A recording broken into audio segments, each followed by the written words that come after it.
All right, and even as that meeting is underway, the Prime Minister has tweeted, he says, "Welcome to India, my friend President Putin. Our meeting today will strengthen our special and privileged strategic partnership. The initiatives that we take today will further increase the scope of our cooperation to new areas." He's tagged Kremlin, Russia, and also Prime Minister Narendra Modi and Russian President are meeting as we speak at the Hyderabad House in the national capital.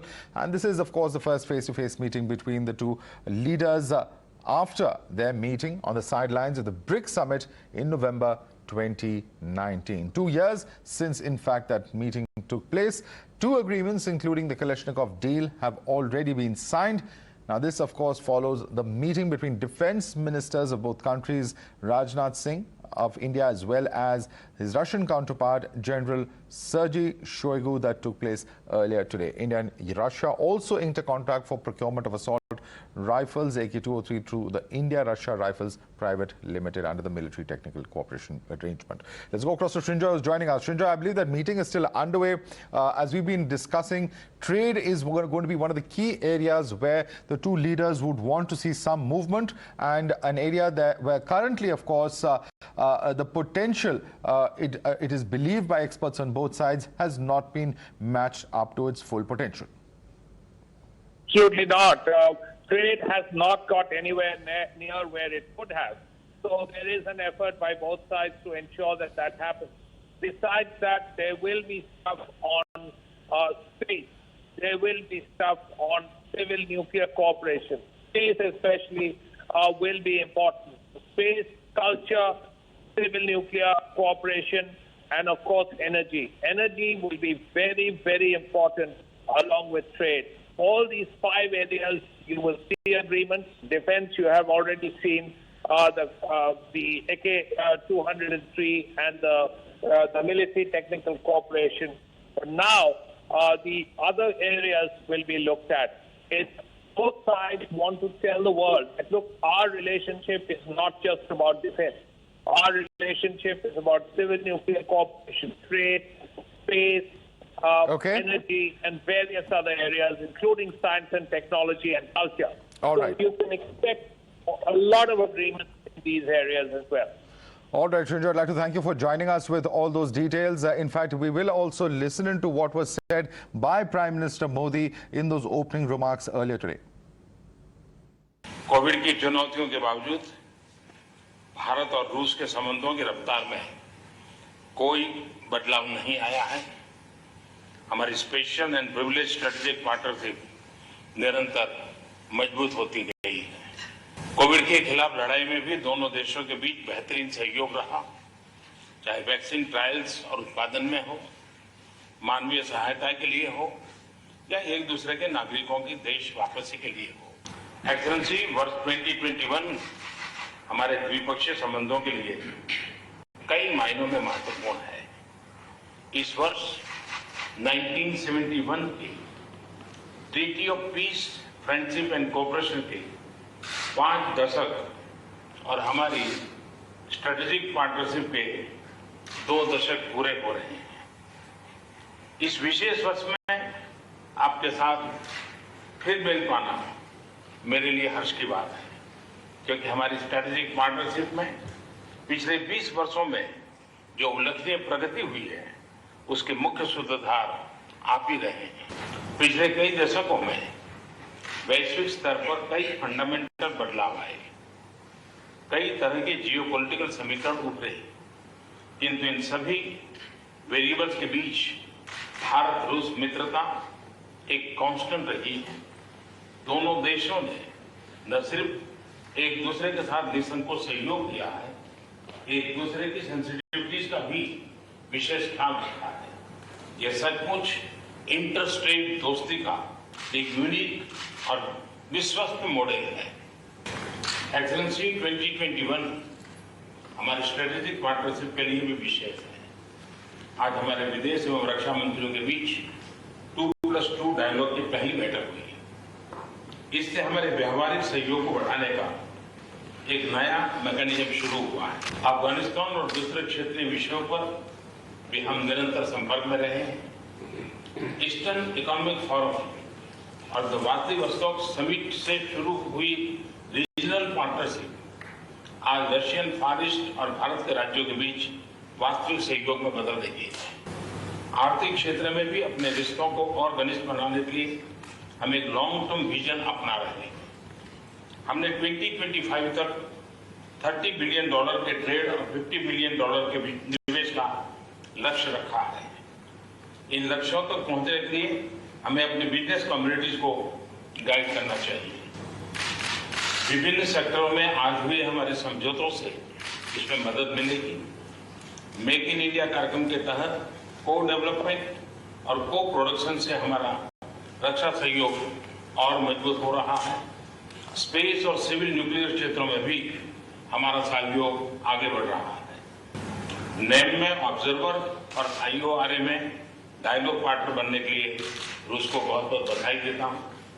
इन दोनों मंचों में रूस की उपस्थिति का समर्थन करना हमारे लिए खुशी की बात थी।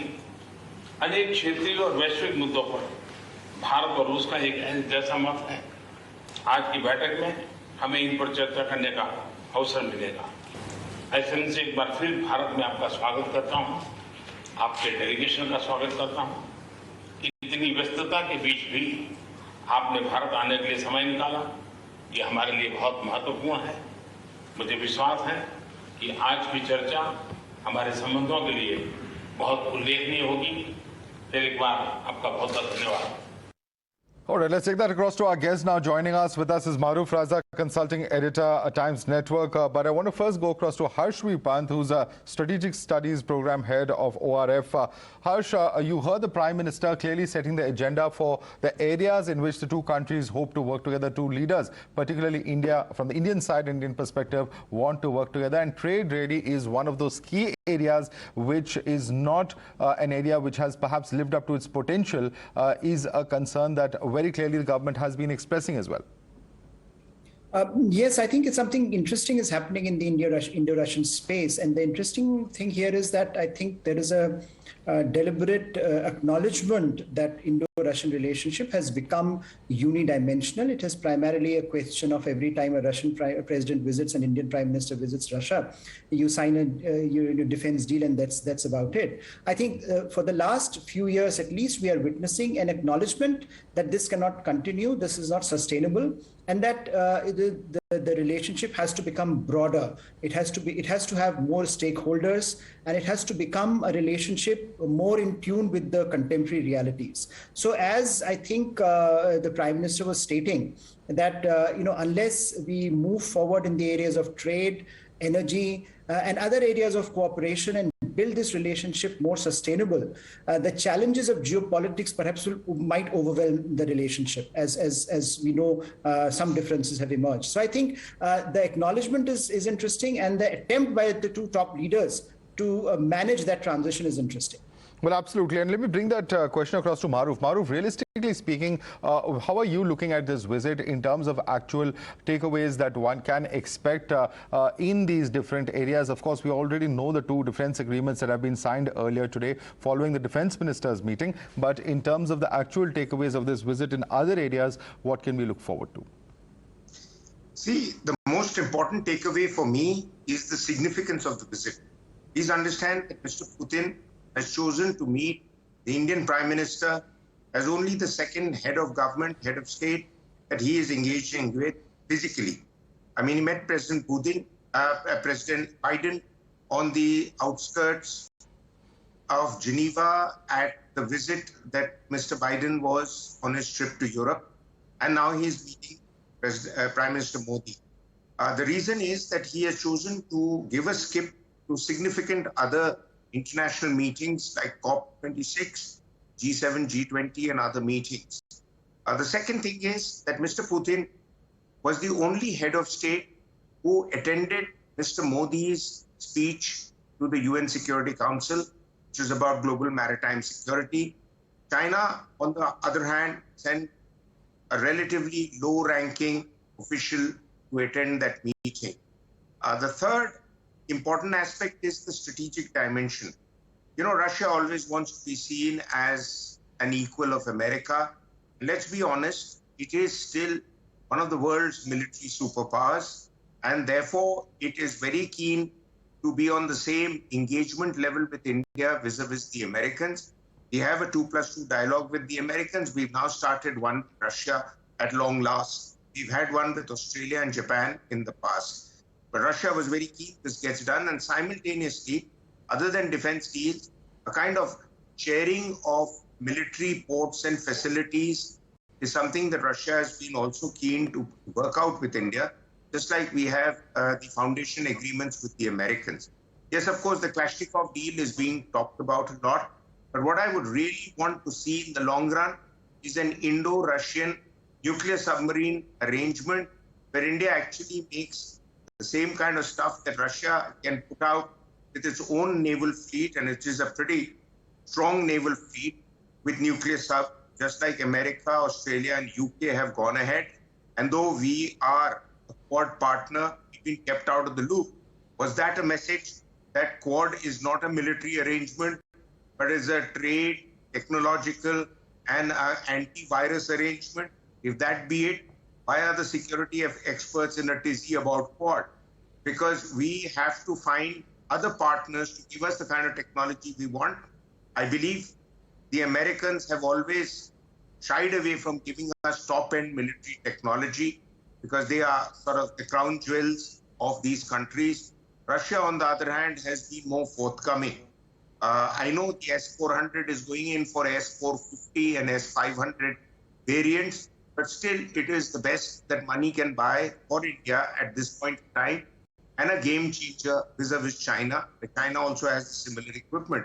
Right. And we must understand that in the areas of energy, we have invested over $15 billion in various Russian oil fields and energy initiatives. And Russia is having a manpower crunch because of the COVID taking on an average 1,000 lives a day in Russia, and Russia is as densely populated as India. So here is an opportunity for Indian labor to find work in the Far Eastern energy fields and even in the Arctic, where Russia has a fairly strong presence and is getting more and more oil and energy. Please understand that outside of OPEC, there are two big energy producers. That is the United States and Russia. Okay. So Russia's trump card is there, and we need to build up on that. And the signaling is defense deals to chalta rahega, but let's get on with other areas. And one of them is going to be the energy area, where we are working very hard and moving fast with the Russians. And finally, and most importantly, very few of us talk about the fact that Russian submarines have been visiting Sri Lanka like Chinese submarines, but it's not alarming to India. And Russia is helping Bangladesh build a nuclear reactor, where it has helped us also build a nuclear reactor. So Russia is enhancing its footprint in South Asia. It has pushed the Americans off the pedestal. We'll have to leave it there for the moment, Maruf. I'd like to thank you as well as Harsh for joining us. We're going to slip into a very quick break, but we'll be back with this story in just a few minutes.